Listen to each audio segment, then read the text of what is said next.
Hi all, this is my long-awaited Reflection 10.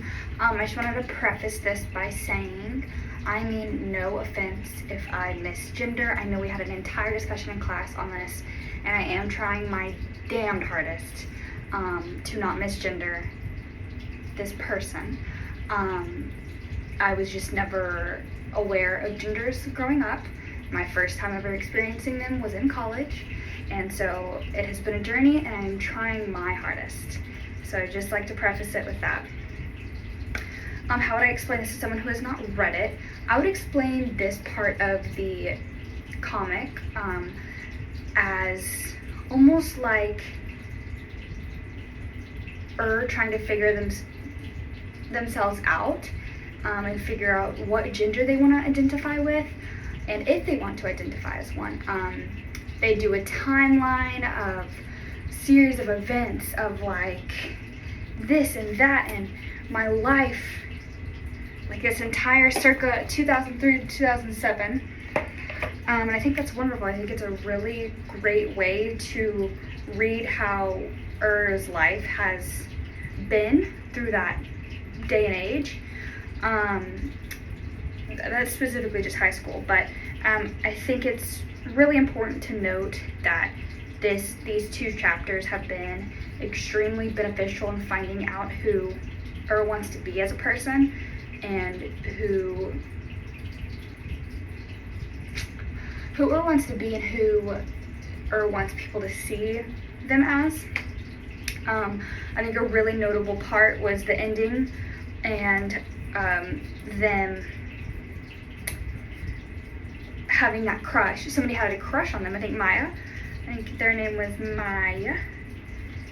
Find a book. Autumn. I don't know where I got Maya from. Autumn having a crush on and just the entire like escapade with it, and them breaking up with their boyfriend because they had a crush, and like that's the first time has ever felt that sort of intimacy behind a phone. They called, they spoke about it, and of course, me being a hopeless romantic, I wanted them to get together, but they have not yet, as far as I know. But I think that's really notable to just the progress that is making. I believe the story is told in this way to really just persuade us, for me personally, it's really persuaded me, to persuade us to not be so judgmental on people's gender and who they want to be, because sometimes people don't even know who they want to be themselves. So I think it's really notable that this person in particular is not sure who they want to be, and us as readers, we're trying to figure it out with them. And I think the timeline is going very, very well. It's like fitting in very beautifully for a reader. How/why does the structure form of the text reveal itself to the audience in this way?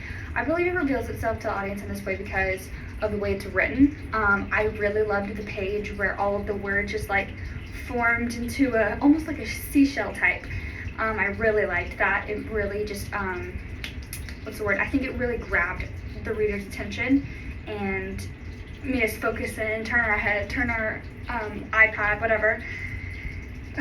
What themes do you see emerging? I see the theme of maybe embarrassment emerging. I'm kind of getting a sense of embarrassment, not because of who was attracted to but because of inability to understand what they are as a person. How am I making sense of things? I mean, this is a huge culture change for me, and I am really enjoying this class and being able to read things like this with people who have not experienced life the way that I have. So I'm really enjoying learning about different genders, gender cultures, and everything in between. How does it connect to concepts or theories we discussed in class?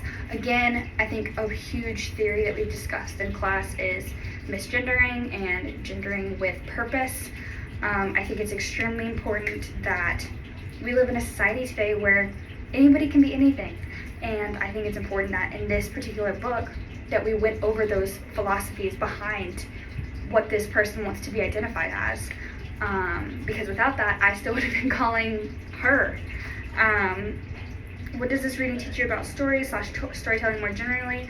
I think this teaches me more about, again, gender equality, gender neutralization, just different genders in general. Because again, I did not come from a background with that, and so this has been extremely beneficial in learning that. Is this story effective? Yes, the story is very effective. I think you can tell by the way I've been speaking about it. I think it's extremely effective for anybody that has never read, experienced, seen anything like this in real life. And I've enjoyed reading it, and I'm excited to read more.